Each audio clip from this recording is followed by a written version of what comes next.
ఏందా ఇది తీసుకో.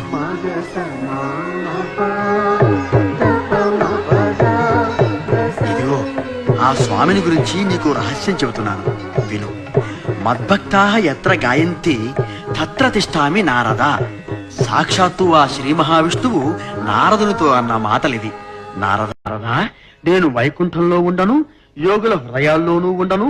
ఎక్కడ నా భక్తులు పాడుతుంటారో అక్కడ తిష్ట వేసుకుని కూర్చుంటాను అని.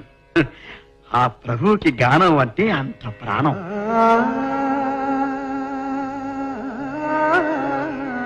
నాయనా, ఆ గానానికి నువ్వు ప్రాణం పోయాలి. పాటలతో పరమపదానికి బాటలు వేయాలి. శ్రీనివాస కృపా కటాక్ష సిద్ధిరస్తు.